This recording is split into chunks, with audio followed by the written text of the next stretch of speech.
स्वागतं गुरुदेव शरणागतं गुरुदेव स्वागतं गुरुदेव शरणागतं गुरुदेव स्वागतं गुरुदेव शरणागतं गुरुदेव स्वागतं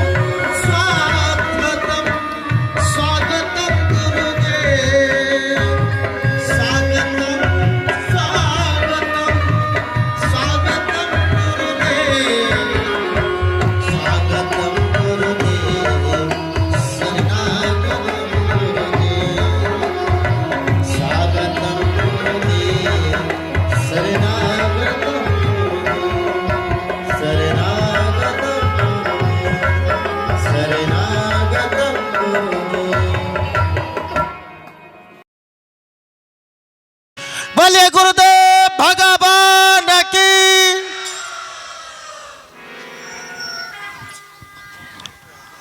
आइए हम लोग के बीच पूज्य बाबा विराजमान हो चुके हैं। अंतिम पाली का सत्संग है और पूज्य बाबा के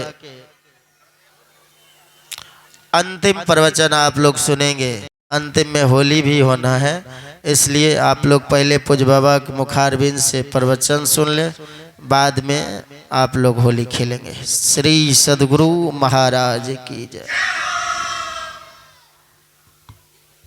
हेलो। आज के इस संत मत सत्संग में पधारे, संत मत सत्संग के वार्षिक अधिवेशन में पधारे सभी धर्मावलंबी माताएं बहनें, पिता तुल्य बुजुर्ग, हमारे भाई बंधु, छात्र छात्रा, ग्रामीण, किसान और दूर दराज से पधारे संत जन, साधु जन और मंच पर विराजमान सद्गुरु संदीपानंद जी महाराज, सबों का मैं ग्राम काशिल की ओर से खूब खूब स्वागत करता हूं, अभिनंदन करता हूं। और आज चूंकि वार्षिक अधिवेशन का अंतिम सत्र है, हमारे बीच कुछ गणमान्य मेहमान भी पधारे हैं। आप सभी गणमान्य अतिथियों का, मेहमानों का मैं खूब खूब स्वागत करता हूं, अभिनंदन करता हूं। महापुरुष ते चरणारविंदं अखंडानंद बोधाय शिष्य संतापहारिणे सच्चिदानंद रूपाय रामाय गुरुवे नमः। बोलिए प्रेम से श्री सद्गुरु महाराज की परमाराध्य सद्गुरु महाराज के पावन चरणों में नमन। मंचासीन स्वामी रजनीश बाबा,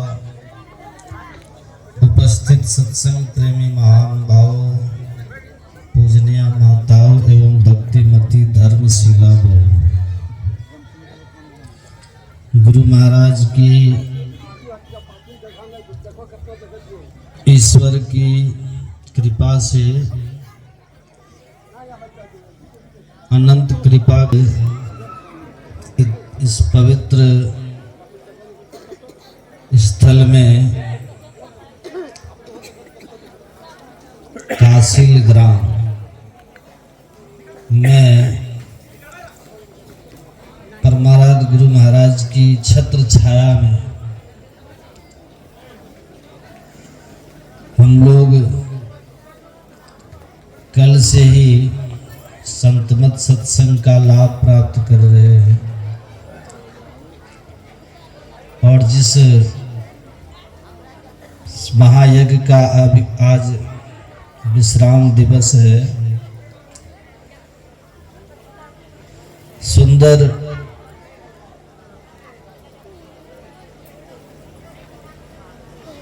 होली का उत्सव आज विश्राम पर मनाया जाएगा और गुरु के चरणों में खूब झूमकर इनका नाम गाकर इस महान ज्ञान यज्ञ को विश्राम देंगे।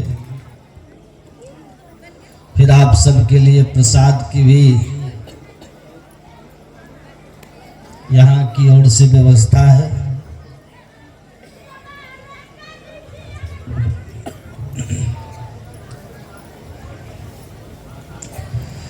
ये संयोग गुरु कृपा से ही प्राप्त हुआ है। हम लोगों ने अपूर्व भाव से सत्संग यहाँ श्रवण प्राप्त किए हैं।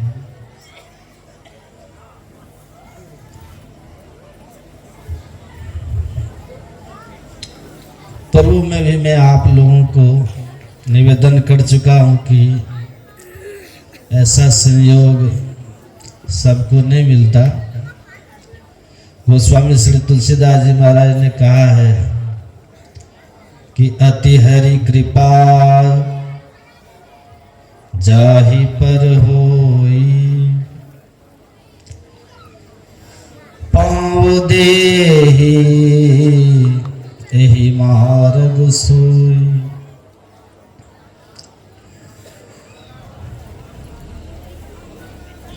गोस्वामी तुलसीदास कहते हैं कि अति हरि कृपा, भगवान की कथा में, सत्संग में, इस सत्संग में वही व्यक्ति आकर बैठता है, इस सत्संग का वही लाभ प्राप्त कर सकता है। बोले जिस पर ईश्वर की कृपा नहीं, बोले जिस पर गुरु की अति कृपा बरसती है।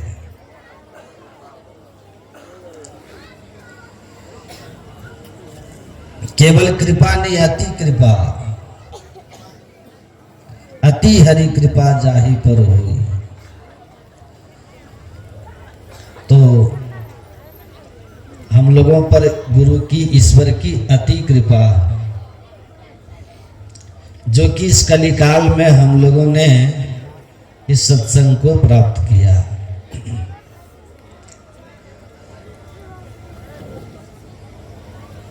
ये कथा, ये सत्संग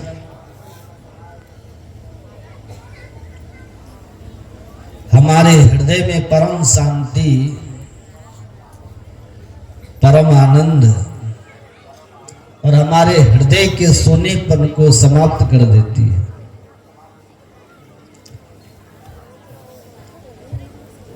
कथा में बैठते ही हमारे अंदर का शोक समाप्त होता है। हमारे जीवन के क्लेश, हमारे जीवन की अशांति सत्संग में बैठते ही समाप्त हो जाती है। आपको याद होगा जिस समय श्री हनुमान जी महाराज जानकी जी से मिले हैं, तो यहाँ अशोक वाटिका में लंका जाकर, बड़ा मार्मिक प्रसंग है, ध्यान से सुनिएगा।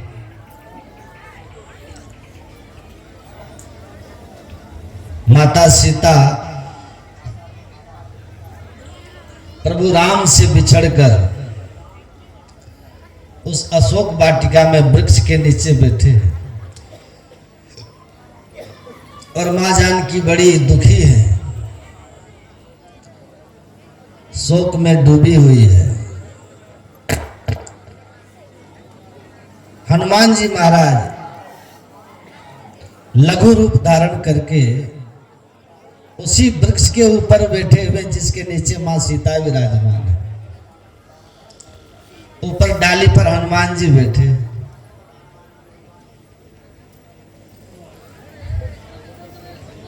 जब रावण वहां आया है,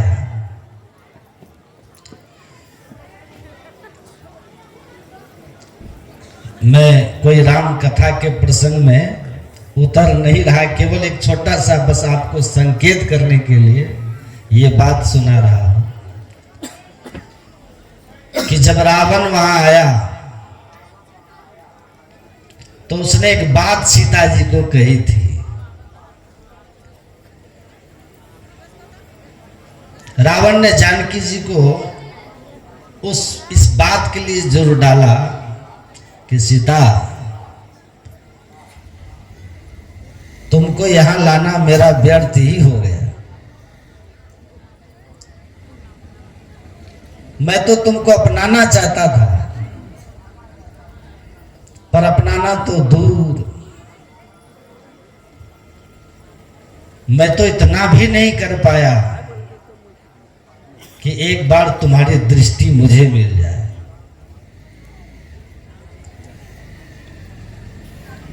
रावण ने बार बार सीता जी को ये कहा था कि एक बार बिलोक मम ओरा,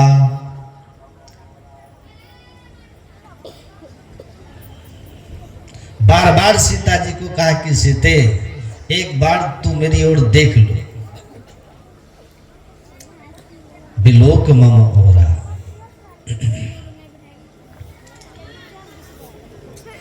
लेकिन कमाल की बात है कि रावण के इतना कहने पर भी, इतना बार बार आग्रह करने पर भी सीता जी ने रावण की ओर देखा नहीं। हाँ, सीता जी ने बात की है रावण से। गोस्वामी तुलसीदास जी कहते हैं कि तृणधर ओट कहत बै देही, सुनहु अवधपति परम स्नेही। सीता जी रावण को समझाते हुए कहते हैं, रावण देख अभी भी समय है, तू प्रभु श्री राम की शरण में चला जा। सुनहु अवधपति परम स्नेही, मेरे प्रभु राम बड़े दयालु है, वो तेरी सारी गलतियों को, अपराधों को क्षमा कर देंगे, तो उनकी शरण में चला जा। लेकिन आप देखिए इस प्रसंग को यदि गहराई से, तो सीता जी रावण से बात करती हैं, परंतु रावण की ओर देखती नहीं। देखती किसको है? तृणधरी ओट कहत बै देही। सीता जी एक तृण को यानी एक तिनके को हाथ में उठाती है, बात रावण से करती है पर देखती है तिनके को, तृण को। तो ऊपर बैठे हुए श्री हनुमान जी ने जब ये देखा तो हनुमान जी को बड़ा आनंद आया, बहुत आनंद आया। क्यों? हनुमान जी बोले कि आज लगता है माता जी ने हम सबको एक शिक्षा दी है, क्योंकि सीता कौन है? सीता साक्षात भक्ति है। और भक्ति की दृष्टि रावण जैसे अभिमानी पर नहीं पड़ती। रावण कहते कहते थक गया कि मेरी ओर देख लो, लेकिन सीता जी ने रावण को नहीं देखा, सीता जी तिनके को देख रहे हैं और रावण को समझा रहे हैं। मनो हनुमान जी कहते हैं मुझे तो शिक्षा मिल गई, मेरी माँ तो भक्ति का रूप है, और भक्ति की दृष्टि रावण जैसे अभिमानी पर नहीं pड़ती। बोले जो तिनके की तरह छोटा बन जाता है उस पर भगवान की भक्ति की दृष्टि पड़ती है। जिसके जीवन में समर्पण भाव आ जाता है,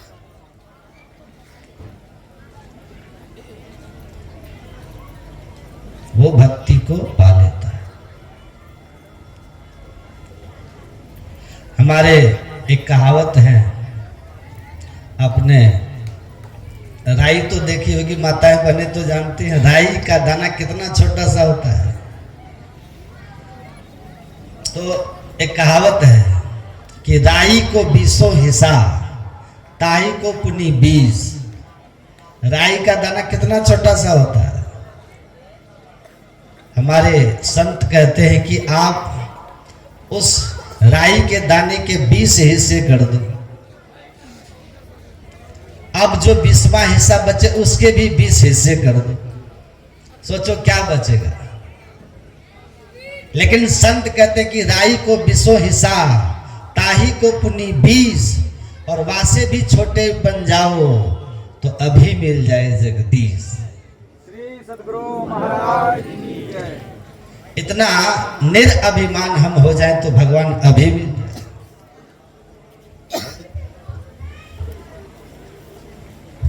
और तभी तो कहना पड़ता है कि झुकते हैं वही जिनमें जान होती है।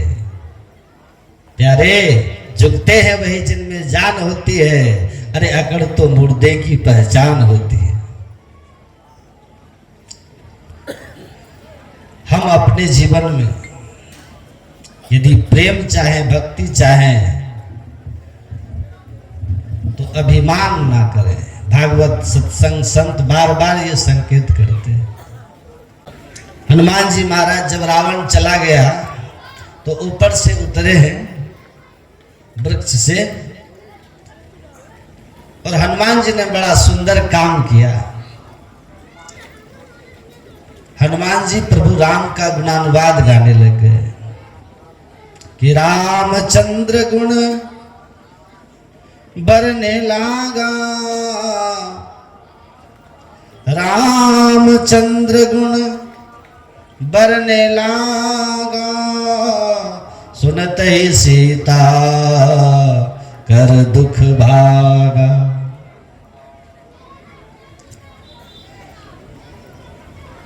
हनुमान जी भगवान राम के गुणों का गान करने लगे सीता जी के सामने, प्रभु की कथा सुनाने लगे, और उस कथा को सुनते ही सुनत ही सीता कर दुख भागा। सीता जी का दुख दूर हो गया। रावण न जाने क्या क्या बोल के गया था, माँ सीता परेशान थी, लेकिन हनुमान के मुख से कथा सुनते ही सुनत ही सीता कर दुख भागा। तो बस मेरे कहने का भी इतना ही अभिप्राय है बंधुओं, कि आपके जीवन में परेशानी कैसी भी क्यों न हो, बड़े से बड़ी क्यों न हो, लेकिन यदि ईश्वर की कथा में थोड़ी देर आप शांति से बैठिएगा तो मुझे पूरा विश्वास है कि भगवान की कथा श्रवण करने से आपके जीवन की बड़े से बड़ी परेशानी दूर हो जाएगी। भगवान की जब विशेष कृपा होती है जीव के ऊपर, तो जीव को सत्संग का सौभाग्य प्राप्त होता है। धन संपत्ति, पुत्र परिवार, यश कीर्ति, ये तो हमारे प्रारब्ध का परिणाम है। प्रारब्ध के विधान के अनुकूल ये सारी वस्तुएं जीव को प्राप्त हो जाती है। लेकिन सत्संग की प्राप्ति, बोले सत्संग की प्राप्ति भगवान की कृपा का फल है। पुत्र पौत्रादि की प्राप्ति तो प्रारब्ध का फल है, और प्रारब्ध के अनुकूल न चाहने पर भी सारी वस्तुएं प्राप्त हो जाती है। नास्तिकों को भी सुख संपत्ति और समृद्धि मिल जाती है, उनका भी प्रारब्ध उनका काम करता है। लेकिन भगवान की कृपा का फल, बोले भगवान की कृपा का फल जीव को सत्संग की प्राप्ति है। भगवान विष्णु कहते हैं, है देव दुर्लभ लेकिन शरीर हम लोग का कैसा है, पानी का सा बुलबुला यह तन ऐसा। पानी के बुलबुले के समान नलनी दलगत जलमत तरलम, तद्वत जीवन मत से चपलम, क्षण में सज्जन संगति रेखा, भवती भवार्णव तरनव नौका। और जगत गुरु शंकराचार्य जी महाराज कहते हैं, अरे कमल के पत्र पर जैसे पानी की बूंद गिरती है और गिरकर लुढ़क जाती है, टिकती नहीं है, क्षण मात्र के लिए टिकी और लुढ़क गई, वैसे ही ये मनुष्य का शरीर समझना है देव दुर्लभ, लेकिन जल कमल के जल के समान है, पानी के बुलबुले के समान है। ये अनित्य है, इस अनिस्थिर है, सदा रहने वाला नहीं, और कब कहाँ नष्ट हो जाए इसका भी कोई ठिकाना नहीं, इसका कोई ठिकाना नहीं। सोचिए, एक आप टेलीविजन खरीदते हैं, उसकी गारंटी वारंटी पीरियड होती है? सब चीज जो खरीदे आप उसके गारंटी वारंटी खोजते हो, आपका कोई गारंटी वारंटी ले सकता है कि tomorrow you will be here on this planet, see the beautiful creation of this God? क्या अगले दिन आप परमात्मा के सुंदर सृष्टि देखने के लिए रह पाएंगे? विल गारंटी यू, कौन आपको गारंटी ये दे सकता है? नो वन, कोई नहीं, कोई कंपनी गारंटी नहीं लेगी आपकी। उसके बावजूद अगर आप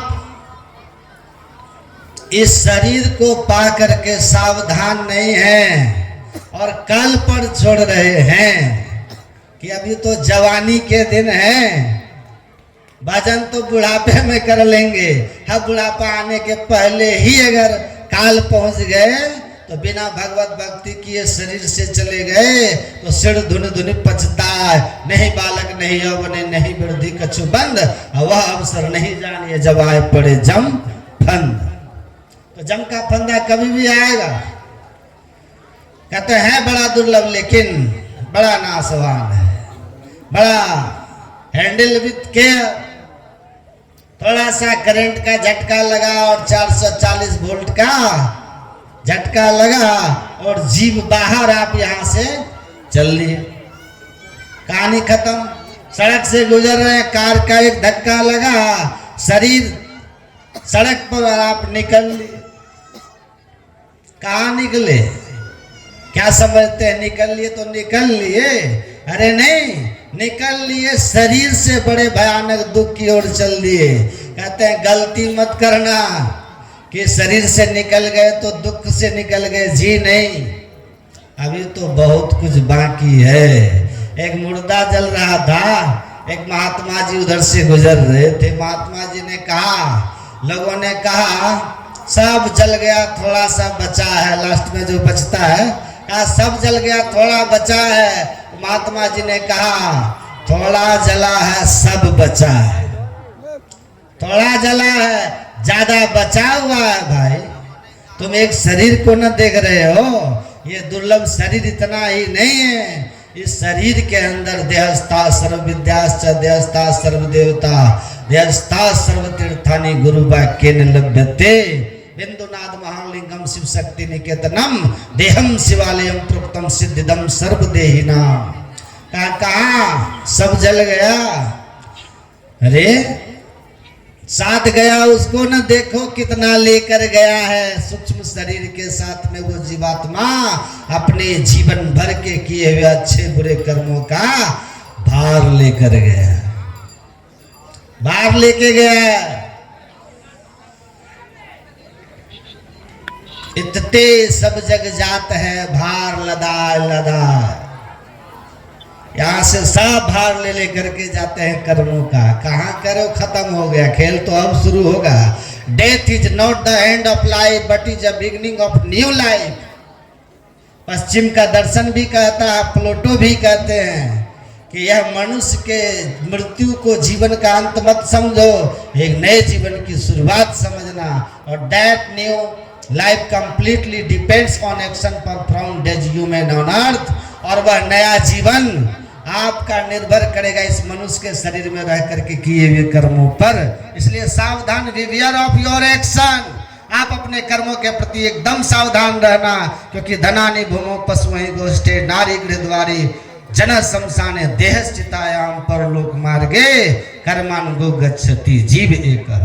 ये धन वैभव संपत्ति सब धरा का धरा पर धरा रह जाएगा, लेकिन उनको कमाने के लिए जिन तरीकों को आपने अपनाया था पाप पुण्य का, याद रखना वही आपके साथ जाएगा।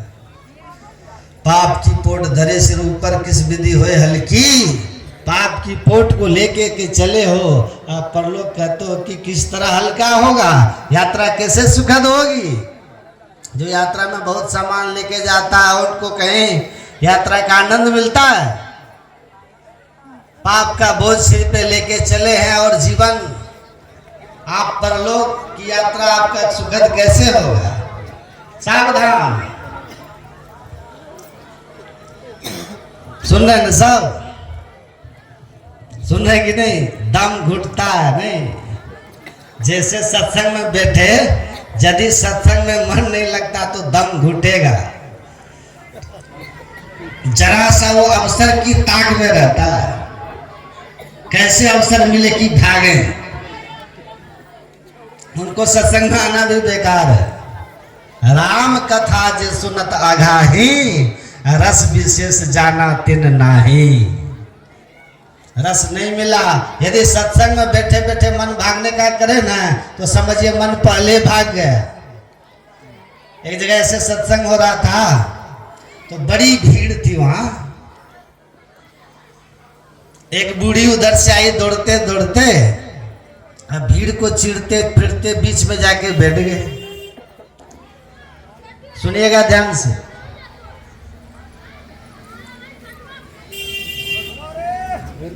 बूढ़ी माता जी थोड़ी देर तक सुनी, सुनते सुनते रोने लग गई, आंख से भट भट आंसू गिरने लगे। बाबा ने जैसे देखा हो ये माता जी धन्यवाद के पात्र हैं। असली एक श्रोता हमको मिल गई। जो राम भगवान ने कहा है ना, दूसरी रति मम कथा प्रसंगा, सत्संग को प्रेम से सुनना चाहिए। गद गद गिरा नयन बह नीरा। ये माता जी सच्ची श्रोता हैं। ये बैठ करके सुन भी रहे हैं और प्रेम से रो भी रहे हैं। श्रोता हो तो ये माता जी की तरह। बाबा बड़े गदगद हैं। अरे एक श्रोता मिला काकभुसुंडी को गरुड़ जी, राम कथा चल गई। एक श्रोता मिला भगवान शंकर को माता पार्वती जी, कितनी कथाएं चल गई। एक श्रोता मिला याज्ञवल्क्य जी को भरद्वाज जी, कितनी कथाएं चल गई। आज मेरा सत्संग भी सफल हो गया। ये माता जी असली श्रोता हमको मिल गई। श्री सदगुरु महाराज बाबा तो गदगद है, प्रसन्न है। माता जी थोड़ी देर तक बैठ करके सुनी, उठ करके बीचे से चल दी। बाबा कहते रहे माता जी आप कहाँ जा रहे? बैठिए बैठिए। हाँ बाबा जा रहे हैं। अरे इतना प्रेम आपको सत्संग से, आप कितना भाव से सुन भी रही थी, रो भी रही थी, कहाँ चल दी? आपको तो बड़ा प्रेम है। कहा बाबा आपको हमको प्रेम हो रहा कुछ नहीं, सत्संग से प्रेम नहीं है। कितना बढ़िया से आप बैठी थी, सुन रही थी, रो भी रहे थे, तो प्रेम की निशानी तो ये। क्या प्रेम की निशानी नहीं बाबा? तो फिर आई थी क्यों? कहा क्या बताएं बाबा, मेरे पास एक बकरी थी। अब बकरी को बाड़ी में घास चरने के लिए छोक दिए थे, किल्ला में रस्सी बांधकर। अब बकरी कल्ले से गायब हो गई है। वही बकरी ढूंढने के लिए हम इधर आए थे। आपका सत्संग चल रहा था, सोचे चलो टाइम पास कर लेते। आपका सत्संग सुन करके टाइम पास करने के लिए आए थे यहाँ बाबा। आप बात तो अच्छे थे, तो सुनने में अच्छा लगा, तो बैठ करके सुनने लग गई। लेकिन बाबा आप जो बोल रहे थे ना, आपकी जो दाढ़ी हिल रही थी, तो आपकी दाढ़ी मेरी बकरी की दाढ़ी से मिलती जुलती थी। इसलिए हमको फिर से बकरी की याद आ गई। हम जा रहे फिर से बकरी खोजने के लिए। तन है कहाँ सत्संग में, मन कहाँ चला गया? बकरी पर। तो तन रहेगा सत्संग में। जो सत्संग से उठ करके भाग जाए तो समझिए उसका मन पहले भाग गया। इसलिए पीछे से उठ करके वो भी भाग जाएगा, पहले भाग गया। पक्के गुरु की पहचान रखिए दिमाग में। देखिए एक स्कूल में एक शिक्षा पदाधिकारी आ गया अचानक। शिक्षा पदाधिकारी, तो शिक्षा पदाधिकारी जो है ना आया, तो टीचर सोया हुआ था। टीचर फुफकार मार के सो रहा था। ज्यादातर सोते ही है ना स्कूलों में, है ना, या सूटर बुनती है। तो फुफकार मार के सो रहा था। शिक्षा पदाधिकारी अचानक आ गए। कहे क्या कर रहे हैं? कहा शिक्षक बहुत तेज था ये। कहा कि सर रामायण पढ़ा रहे थे, उसमें इन लोगों को हम दिखा रहे थे कि कुंभकर्ण कैसे सोता था। तो हम कुंभकर्ण कैसे सोता था? कहा अच्छा। कहा कि अब तो कर करके दिखाना है ना। नया सिस्टम आया, देख रहे थे नाच नाच के लोग जो हैं बच्चों को पढ़ा रहे हैं, पढ़ाने के लिए सिखा रहा था। अच्छी बात है, बच्चे जिस चीज़ से अच्छा सीखे वही पढ़ाई का तरीका होना चाहिए, मैं इसका समर्थन करता हूँ, पर मर्यादा में रह के करना चाहिए। कोई भी चीज़ तो अच्छा लगता है। तो कहा कि अच्छा तो रामायण में क्या पढ़ा है? कहा कुंभकर्ण तो शुरू किए थे, सीता स्वयंवर खत्म किए थे। कहा सीता स्वयंवर पढ़ा दिए, खत्म हो गया? तो हाँ। कहा अच्छा पढ़ा दिए? तो हाँ। कहा अच्छा बच्चा बताओ तो भगवान शिव का धनुष कौन तोड़ा? तो पढ़ा रहे मास्टर साहब, तब न बच्चा सब बोले, ये तो सो रहा था। तो बच्चा सब कहता सर हम नहीं तोड़े, हम नहीं तोड़े। कोई बोला सर हम तो स्कूल ही नहीं 2 दिन से आए, देख लीजिए हाजिरी मेरा। गरम हो गया शिक्षा पदाधिकारी टीचर पर। कहा क्या पढ़ा रहे हैं? सीता स्वयंवर यही पढ़ाते हैं, यही सिखाए हैं। पूछ रहे हैं शिव का धनुष किसने तोड़ा? तो हमने नहीं तोड़ा, हमने नहीं तोड़ा, हमने नहीं तोड़ा। बताइए यही सब सिखाए? टीचर बोला सर क्यों नाराज हो रहे हैं सर? अरे बच्चा है, लोग गलती से कोई तोड़ दिया होगा, शिव का धनुष कोई गलती से तोड़ दिया होगा, काहे नाराज हो रहे? बच्चा है सर।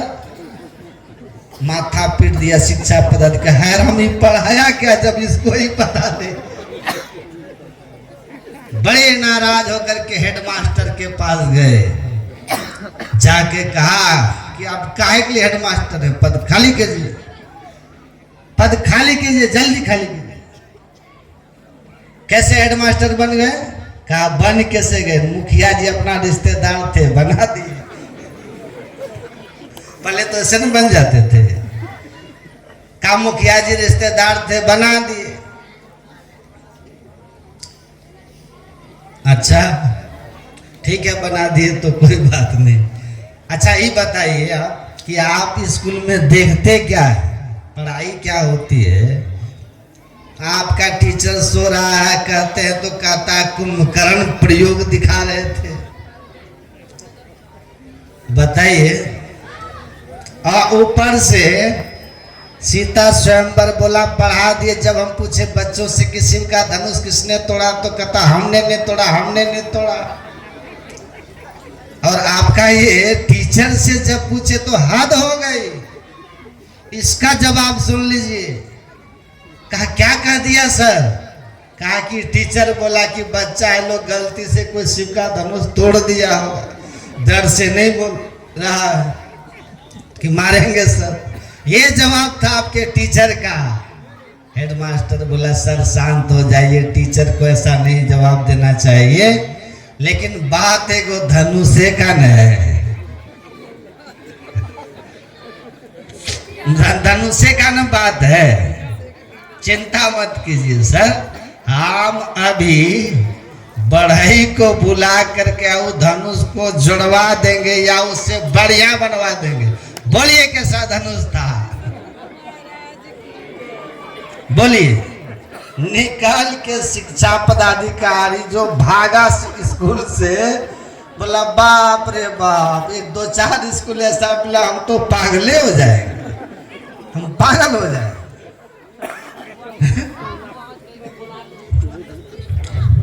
देखिए क्या है ये ज्ञान,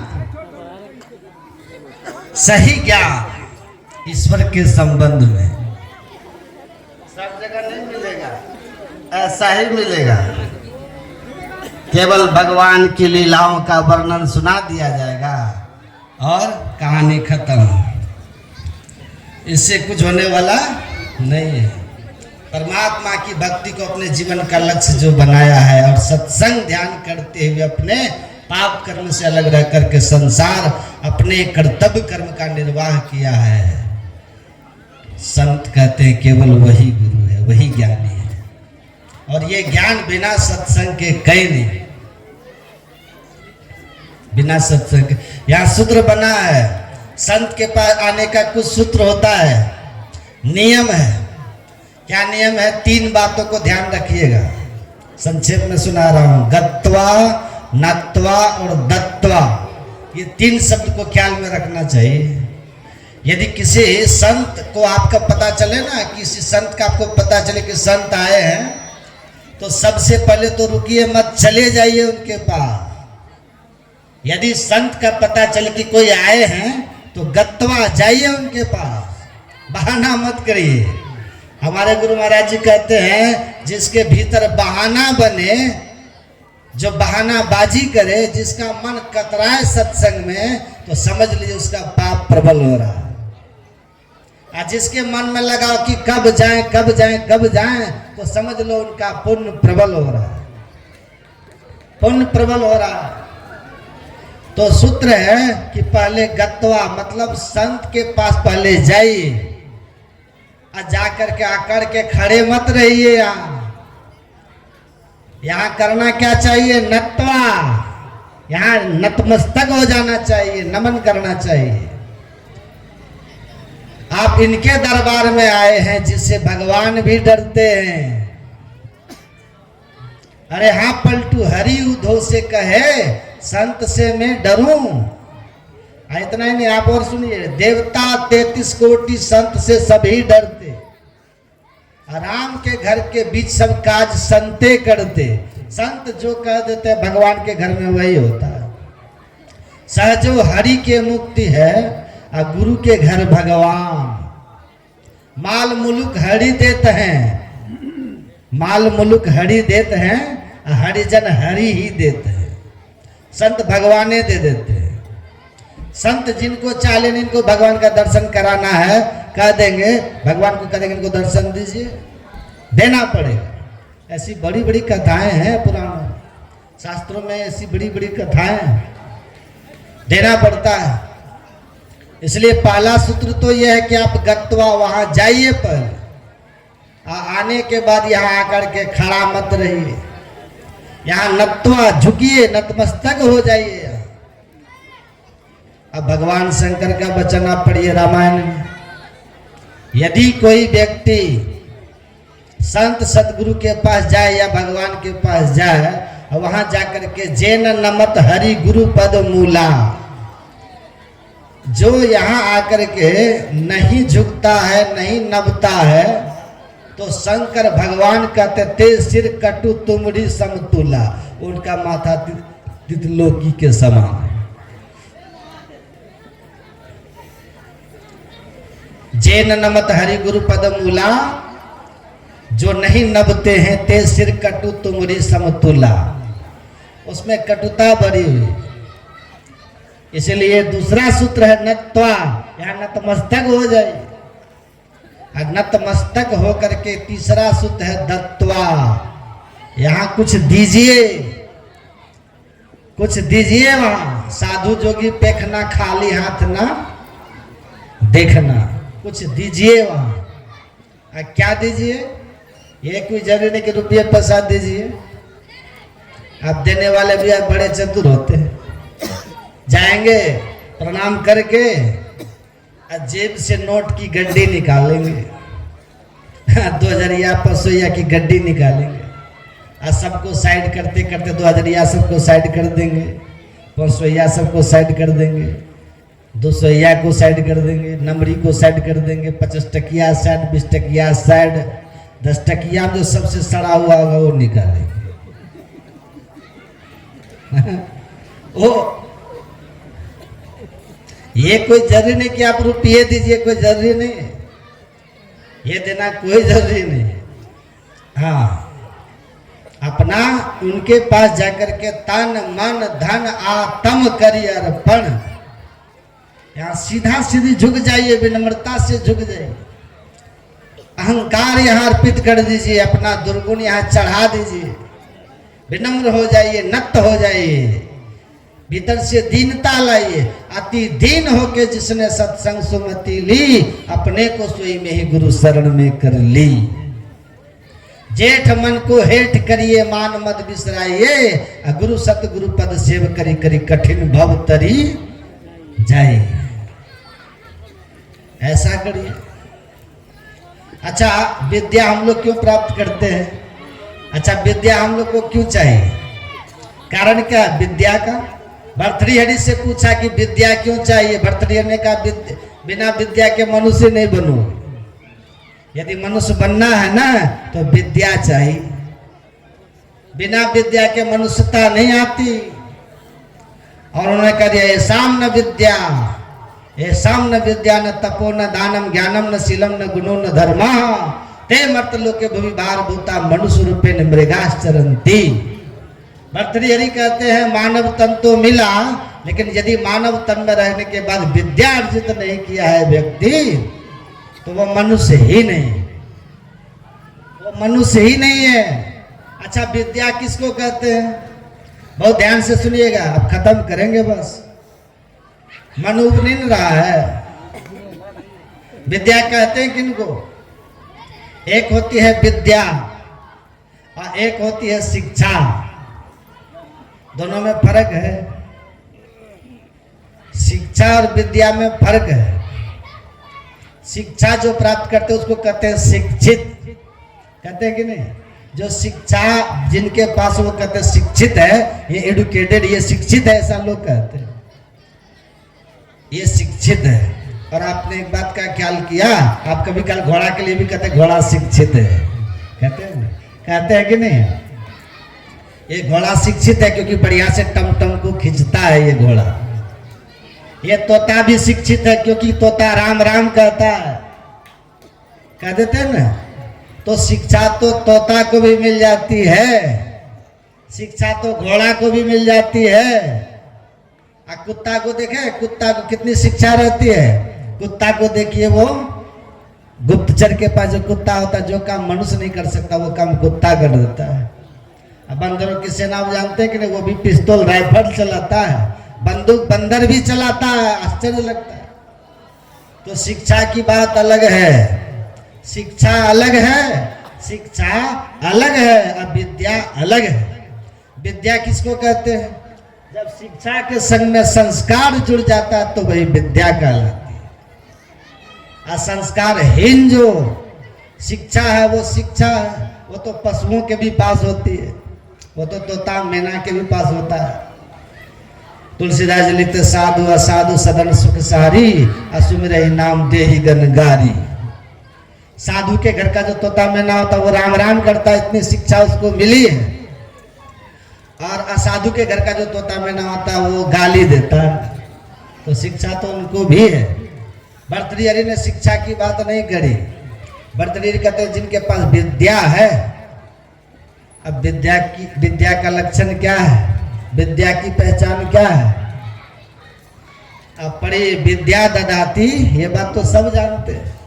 विद्या ददाती विनयम, विनयात याति पात्रताम, अपात्रत्वात् धर्माप्नोति, धनात् धर्म ततः सुखम। देखिए कितना ये सूत्र बढ़िया बना हुआ है। विद्या का लक्षण ये है, जब व्यक्ति के पास विद्या होती है तो वो विनम्र हो जाता है। और जो विनम्र होकर के रहता है, विनम्र व्यक्ति को ही पात्र, उन्हीं के पास पात्रता, वही पात्रता उनके जीवन में होती है। और जहाँ पात्रता होती है वो इनके पास धन टिकता है। और जिनके पास धन है वही धर्म करता है, और जो धन से धर्म करता है वही सुखी होता है। ये सूत्र बना। धन किसी के पास बहुत है, लेकिन यदि धन से धर्म नहीं हो तो वो सुखी नहीं होगा। आप धन को रख लीजिए जेब में, घूमते रहिए, आप सुखी नहीं हो पाइएगा, बल्कि और टेंशन होगा दिमाग में। तुलसीदास जी कहते हैं जब तक धन नहीं है तब तक प्रेत की तरह नाचते रहिए, और धन कमाने के लिए एड़ी छोटी का पसीना ये करते रहिए, और धन जब हो जाए तब आग की तरह जलते रहिए धन की रक्षा करने के लिए। ये दोनों तरह से दुखी देता है। और यदि उसी धन से धर्म किया जाए तो सूत्र बना धनात् धर्म तथा सुखम। धन से धर्म होता फिर उससे सुख मिलता। तो मूल में देखिए विद्या का परिणाम क्या होता है। रावण के पास विद्या थी लेकिन विनम्र था रावण। रावण विनम्र नहीं था। ज्ञान तो चारों वेद का था, उसके पास चारों वेद पढ़ा था, ब्रह्मा जी से चतुर्वेदी रावण कहलाता था। शंकर भगवान ने कहा अरे रावण तुम किसी को प्रणाम क्यों नहीं करता है? कम से कम मुझे तो प्रणाम करो। रावण ने कहा हम प्रणाम और नाम नहीं करते, कि हम किन्हीं से छोटे रहेंगे तब ना प्रणाम करेंगे। अब पढ़ा है चारों वेद। शंकर भगवान करे ठीक है, किसी को नहीं करते, कम से कम मुझे तो प्रणाम करो। मैं तेरा आराध हूं, मैं तेरा गुरु हूं, मुझे तो प्रणाम करो। रावण ने काम किसी को करते ही नहीं, तो आपको कैसे करेंगे? अरे मुझे तो करो। आप पढ़िएगा, महापुरुष ऐसी कथा सुनाते हैं। रावण ने क्या किया, जहां शंकर भगवान बैठे थे ना कैलाश पर, पूरा कैलाश को उठा करके अपने माथे पे रख लिया और कहा शंकर जी आपका पैर मेरे माथे पे आ सकता, लेकिन मेरा माथा आपके पैर पे नहीं जाएगा। कितना टेढ़ा है, टेढ़ा देख रहे हैं। जो झुकता है उसमें जान होती है, और जो नहीं झुके वो मुर्दों की पहचान होती है। लेकिन विद्वान जो विद्यावान होते हैं वो विनम्र हो जाते हैं।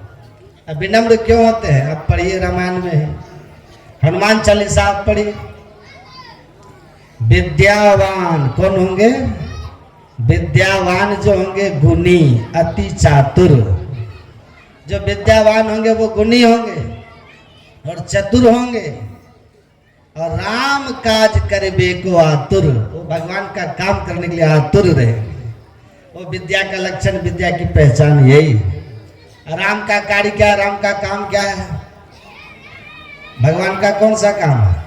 भगवान का काम एक ही है, सत्संग और भजन। बस ये सत्संग है भगवान का अंग, और बैठ करके भजन करना ये भगवान की भक्ति। तो जो विद्यावान होगा वो सत्संग और ध्यान भजन निश्चित रूप से करेगा। और यदि इतना नहीं कर रहा तो समझिए उसके पास विद्या है ही नहीं है, वो शिक्षित है, घमंडी है। विद्यावान गुणी अति चातुर, राम काज करबे को आतुर। तो विद्या जड़ में विद्या, अब विद्या होगी तो वो चतुर होगा। और चतुर का लक्षण क्या है? एक चतुर होता है उसको धूर्त बोलते हैं। क्या बोलते हैं उसको? धूर्त। तो विद्यावान आदमी धूर्त नहीं होता है। वो कैसे चतुर होते हैं?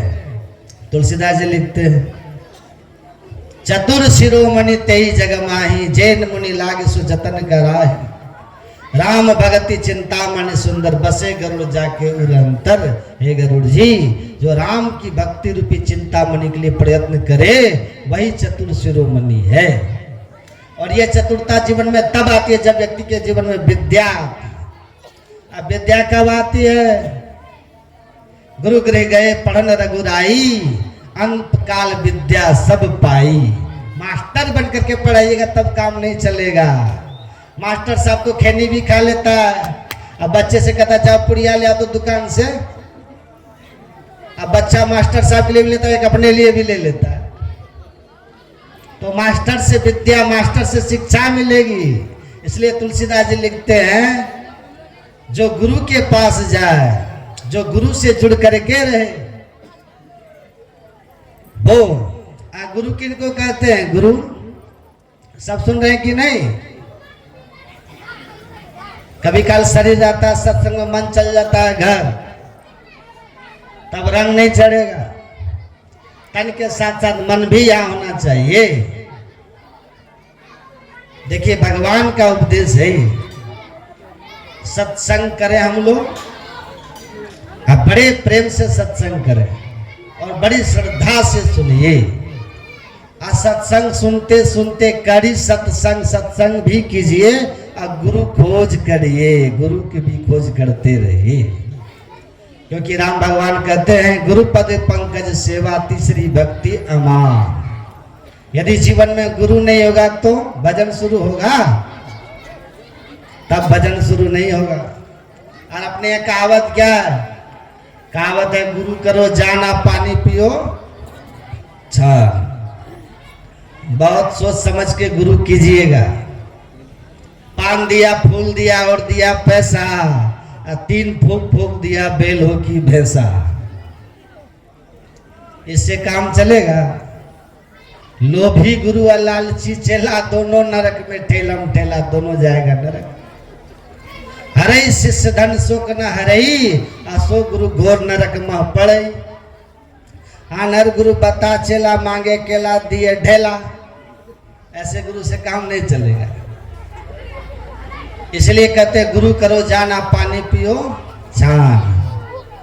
एक आश्रम में एक बाबा रहते थे। बाबा, एक लड़का वहां गया, कहा कि बाबा हम आपको अपना गुरु बनाएंगे और आप ही के आश्रम में हम रहेंगे। तो बाबा भी वही कान फूका थे, बेचारे कान फूकने वाले जानते कि नहीं। पान दिया, फूल दिया, और दिया पैसा, 3 फूक फूक दिया, बेल हो की भैंसा। हमारे गुरु महाराज जी कहते आजकल लोग दीक्षा देने के बदले कान फूकने लग गए, कान में कहना क्या चाहिए वही बात को भूल गए। तो कान फूकने से कुछ होगा? लड़का बोला बाबा हम भी आपके आश्रम में रहेंगे, कृपा करिए। कहा ठीक है रहो। लड़का रहने लगा तो साधु ने कहा देखो तुम मेरे आश्रम में रहते हो ना, तो बिना पूछे कोई काम मत करना, ठीक है। कुछ भी करो तो पहले थोड़ा पूछ लेना, पूछ के जो कहे जैसा कहे वैसा ही करना। कहा ठीक है बाबा। अब कहीं जाना था सत्संग में बाबा को, तो खंजरी लिए, करताल लिए, जो था उनके पास, ज्वाला लिए, कमंडल लिए, चल लिए। और उस समय तो घोड़े की सवारी होती थी। चल लिए, गुरुजी बैठ गए घोड़ा पर, और चेला था जवान तो पीछे पीछे चल रहा। रास्ते में गुरुजी के जेब में कुछ पैसा उसा था, तो जेब से गिर गया। जेब से गिरा तो पैसा गिर गया। और जब सत्संग स्थल पे गए तो जेब में देखे गुरुजी तो जेब में पैसा ही नहीं है। तो लड़का से पूछा अरे जेब में पैसा था क्या हुआ? कहा गुरुजी तो रास्ते में गिर गया। तो तुम उठाया नहीं? कहा गुरुजी महाराज आप बोले थे ना बिना पूछे कोई काम मत करना, तो हम कैसे उठा लेते? आप ही ना बोले थे बिना पूछे कोई काम मत करना, तो हम कैसे उठाते? कहा अरे तुम साथ में रहते हो, कुछ गिरे तो उठा लेना चाहिए ना। कहा ठीक है सरकार, अब आगे से ध्यान रखेंगे, कुछ गिरेगा तो हम उठा लेंगे। कहा ठीक है। अब फिर जैसे घोड़ा पे चले चले गुरुजी, तो घोड़ा को लगा लेटिंग, तो लिद्दी गिरने लगी। लड़का कहता है गुरुजी ने कहा था कुछ गिरे तो उठा लेना, तो लिद्दी भी तो गिरे। तो लिद्दी को अपने चद्दर में उठा करके चद्दर में बांध लिया। और जब वहां सत्संग स्थल पर गए, वहां सब करे श्री सतगुरु महाराज की जय। और वो लड़का लिद्दी लिया और माई के पास आके कहता लीजिए गुरु महाराज लिद्दी। अरे तुम हमको लिद्दी दिखा रहा है? सरकार आप ही ने तो कहा था ना कुछ गिरे तो उठा लेना, लिद्दी गिरे तो हमने उठा लिया। कौन गलती काम कर दी? अरे क्या उठाना है क्या नहीं उठाना, इतना तुमको अक्ल होना चाहिए। अब वो लड़का कहता गुरु महाराज एक काम करिए, एक लिस्ट हमको बना करके दे दीजिए, क्या गिरा है, क्या उठाया, क्या नहीं उठाया। कहा ठीक है तो लाओ कॉपी कलम। कॉपी कलम लिया, और भी वही कनफुका थे बेचारे। लिस्ट बना करके दे दिया, रुपया पैसा गिरे उठा लेना, कलम कपड़ा लत्ता गिरे उठा लेना, टॉर्च गिरे उठा लेना, कलम गिरे उठा लेना, कॉपी गिरे उठा लेना। एक लंबा सा लिस्ट बना करके उसको थमा दिया। वो भी लड़का लेकर के चपेट के जेब में धर दिया। चले वहां से तो आगे में एक नाला पड़ता था। नाला में पानी था कम, कीचड़ था ज्यादा। अब जैसे वहां पर घोड़ा तो छलांग मार के पार करेगा ना नाला को। जैसे घोड़ा छलांग मारे नाला को पार करने के लिए, बस बबे ऊपर से गिर के नाला में चले गए। अब बाबा जैसे नाला में गिरे तो कहते बेटा देखो मैं नाला में गिर गया, मुझे निकालो। लड़का कहता ठहरिए गुरु महाराज, देखने दीजिए लिस्ट में आपका नाम है कि नहीं। लिस्ट तो आप ही बनाए हैं ना, आपका नाम देख लेते लिस्ट में है कि नहीं। अब लिस्ट में उसका नाम तो था नहीं। लड़का एक बार पढ़ा, कहता गुरु महाराज माफ करिएगा इसमें आपका नाम नहीं है। अरे बेटा निकालो जब मुझे बड़ा कष्ट हो रहा है। ठीक है हम फिर से पढ़ लेते, ठहरिए आप। दोहरा करके पढ़ा, तेहरा करके पढ़ा, उसमें गुरुजी का नाम था ही नहीं। कहा गुरुजी माफ करिएगा, आपने इसमें नाम इसमें लिखा ही नहीं, आप पढ़े रहिए मैं चलता हूँ। चला वहां से चला गया गुरुजी, उसी में जा करके मर के वो खत्म हो गया। इसी को कहते लोभी गुरु लालची चेला, दोनों नरक में ठेलम ठेला। अनहर गुरु बता चेला, मांगे केला दिए ढेला। ज्ञान कहे अज्ञान बिनु, तम बिनु कहे प्रकाश, निर्गुण कहे जो सगुण बिनु सो गुरु तुलसीदास। जो गुरु आंख बंद करने के बाद जिसको भीतर में अंधकार नहीं दिखे वो गुरु होते। आज यदि चेला को भी अंधकार दिख रहा है, गुरु को भी अंधकार दिख रहा है, तो समझिए वो गुरु और चेला दोनों बराबर है, नहीं है वो गुरु चेला का संबंध। जिसके भीतर ज्ञानता नहीं है, जो ज्ञान की भूमि पर रहता है, जो अंधकार से ऊपर उठे हुए ऐसे महापुरुष यदि कोई मिले, तब वो गुरु क्या करेंगे? सतगुरु पशु मानुष करें। मानुष थे सिद्ध सोए, दादू सिद्ध थे देवता देव निरंजन होए। सतगुरु जब मिलते हैं ना तो जीव से ब्रह्म बनाते, इतना लाभ पहुंचाते हो। तो राम भगवान कहते हैं ऐसे गुरु के पास जाइए, बिना गुरु का कोई मत रहिए। गुरु बिन माला फेरता, गुरु बिन करता दान, गुरु बिन सब निष्फल गया बूझो वेद पुराण। गुरु बिनु जप तप दान व्यर्थ व्रत तीर्थ फल नहीं दाता, लक्ष्मीपति नहीं सिद्ध गुरु बिन वृता जीव जग जाता, सब व्यर्थ हो जाता है।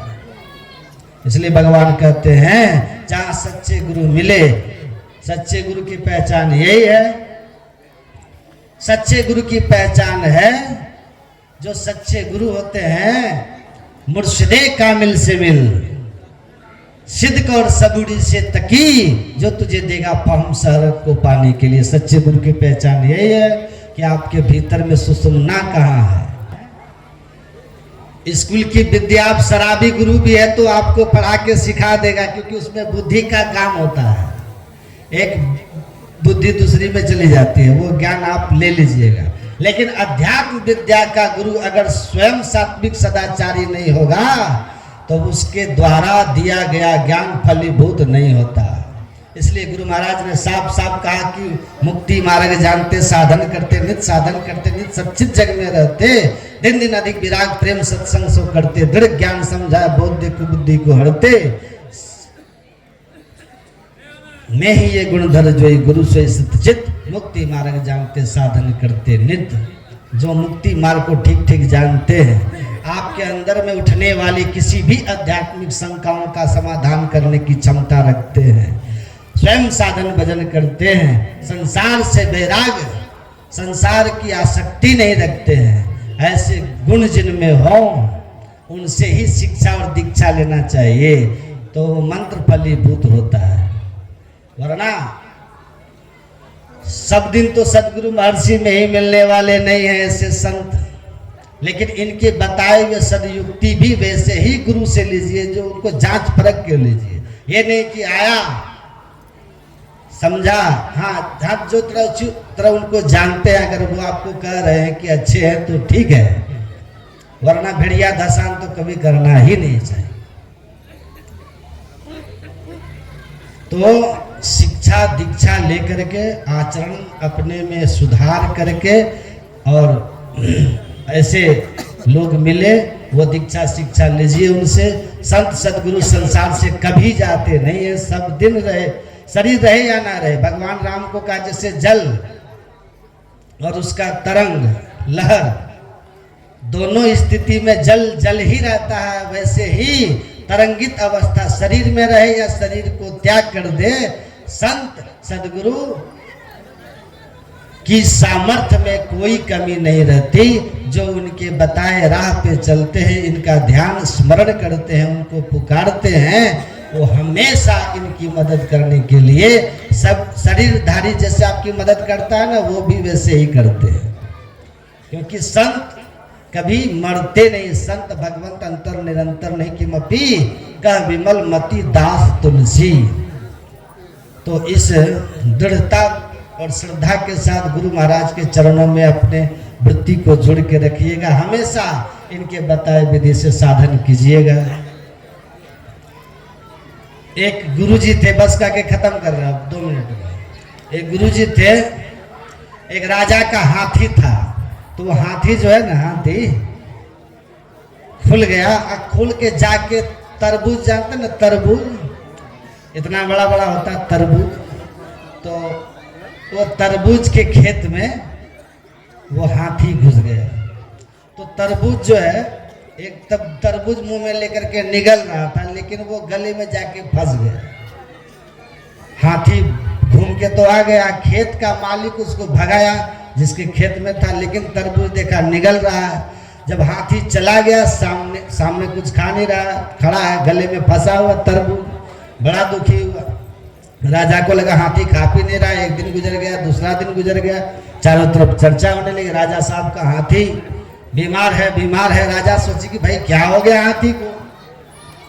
कहा कि अचानक गला फूल गया, गलगांठ हो गया, गले में गांठ हो गया। तो हाँ, 2-4 वैद्य को बुलाया, इंजेक्शन वगैरह लगाया। वो कौन सा वहां पर गांठ घाव था जो सूख जाता, वो तो शरीर से अलग था, तो उस पर क्या सुई का असर पड़ता। तो कुछ फर्क नहीं पड़ा, बड़ा चिंता हो गया। कहा कि राजा साहब घोषणा कर दिए कि हाथी को जो बचा लेगा उसको मैं 50,000 रुपया दूंगा। भाई 20 लाख का हाथी है। जिसके खेत में था उसको लगा कि ये हाथी तो मेरे खेत में परसों तरबूज निकल रहा था मुंह में लेके, गलगांठ हो गया, गलगांठ हो गया, उसी दिन से हल्ला हो रहा है, जरा हम चल के देखें। तो गया, हाथी का मुंह में हाथ लगा के देख लिया, कहा अरे यहाँ तो तरबूज लटका हुआ है, अटका हुआ है तरबूज। तो बाहर से लोग बाहर से चूचा करते थे। डॉक्टर कहा कि हम इसको ठीक कर देंगे, शर्तिया इलाज है। कहा ठीक कर दो। कहा कि 4 पहलवान को बुलाइए। हाथी बैठे नहीं दर्द से, पहलवान को बुलाइए, हाथी के पैर में जंजीर बांधिए, इसको गिराइए। और पैर में जंजीर बांध करके हाथी को गिराया। उसके बाद 2 पत्थर लेकर के आया, मंगाया, एक पत्थर नीचे रखा, एक पत्थर ऊपर से मारा ना। तरबूज जो था वो फट गया, फूट गया। जैसे तरबूज फूटा तो गले में घुस गया, जगह बन गया, चला गया अंदर। हाथी एकदम से छटपटा के उठा, मुड़ी उड़ी झाड़ करके खाना शुरू करने लगा। कहा कि ठीक कर दिया, ठीक कर दिया, इसको तो पैसा मिल गया, ये चल दिया, खुश, इलाज तो हो गया, गदगद हो गया।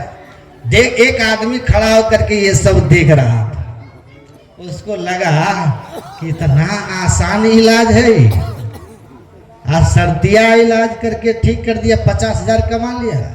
कहा अरे हम भी कमा सकते हैं। एक साइकिल लिया, एक झोला लिया, उसी में 2 इतना बड़ा बड़ा पत्थर लिया। आज दूसरे गांव में जा कर के चिल्ला चिल्ला के बोलता, घेघा का इलाज करा लो, घेघा का इलाज करा लो, सर्दिया इलाज। 1000 रुपये में घेघा ठीक करने का सर्दिया इलाज। अब ये चिल्लाते जा रहा है, का 1000 रुपया में सर्दिया इलाज है, ठीक करेंगे तो पैसा लेंगे। एक घर में द्वार पर बैठा था एक नवयुवक, आया, सुनो सुनो इधर आओ। आया, क्या करते हैं? बोला हम घेघा का इलाज करते हैं, सर्दिया इलाज है, ठीक करेंगे, 1000 रुपया लेंगे। कहा कि हमारी माँ को घेघा ठीक कर दीजिएगा। कहा एकदम ठीक कर देंगे। कहाँ है? कहा अंदर है। कहा चलिए, ले गया। 2-3 भाई था लोग। कहा माँ देखो ये आया है, बोल रहा है कि घेघा का सर्दिया इलाज करेंगे, 1000 लेंगे ठीक करने के बाद। कहा ठीक करा दो बेटा। कहा क्या करना होगा? कहा कि एक रस्सी लेकर आइए, बुढ़िया के टांग में बांधिए, टांग में, पैर में जो देखा था वहां का बांधिए, इसको गिराइए। अब पैर में रस्सी बंधवा के उस बूढ़ी को गिराया। गिराने के बाद जो झोला से निकाला पत्थर, एक इधर घेघा में लगाया और दूसरा इधर मारा, खटा, बुढ़िया का प्राण पखेड़ू। अब प्राण हवा में उड़ गया, बेचारी वो तो गई। अब इस डॉक्टर का जो करना था उसका बेटा लोग किया, लेकिन बूढ़ी तो चली गई। इसीलिए डॉक्टर हो उससे इलाज कराए।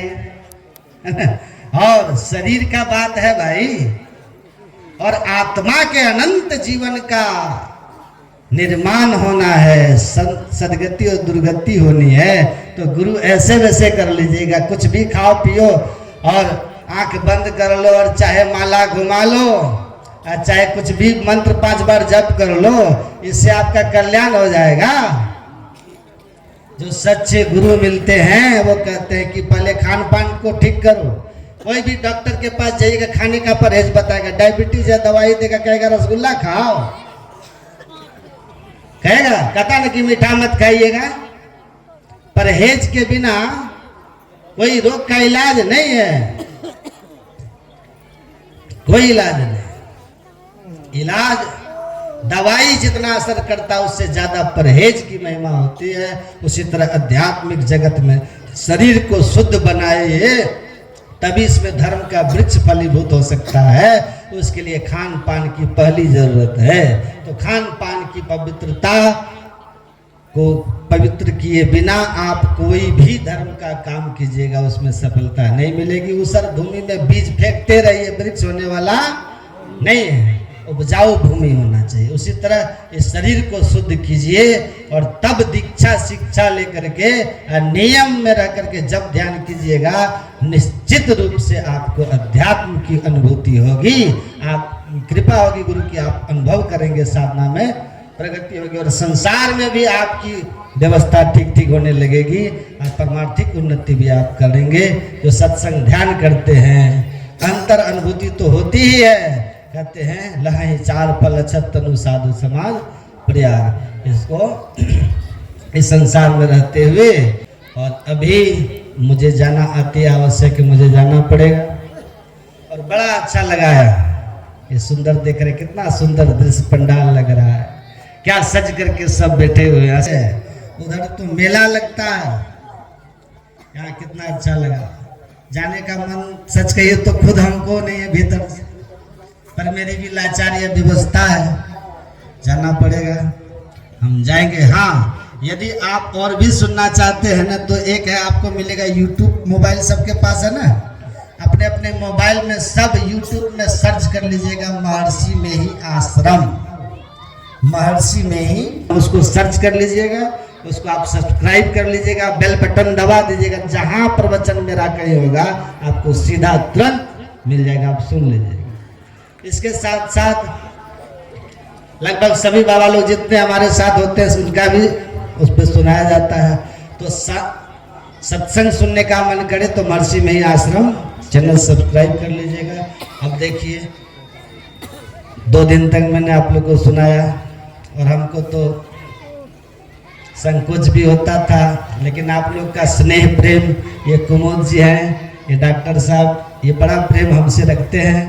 इन्होंने मुझे फ़ोन किया तो मैंने, ये जब भी फ़ोन करते तो मैं समय इनको दे देता हूँ।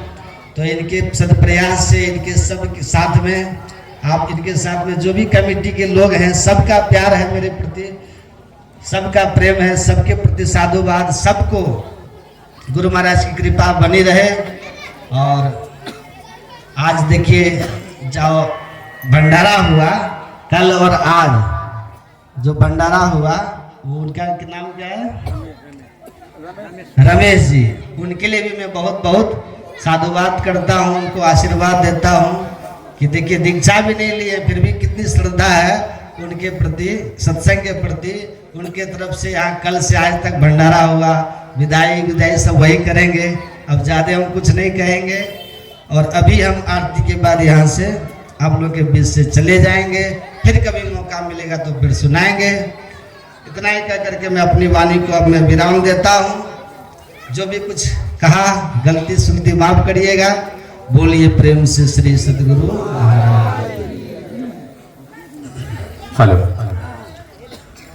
मैं समिति की ओर से शवों का अभिवादन करने के लिए आमंत्रित करना चाहूंगा हमारे पूर्व प्रधानाध्यापक और सत्संग प्रेमी संत मत सत्संग में पधारे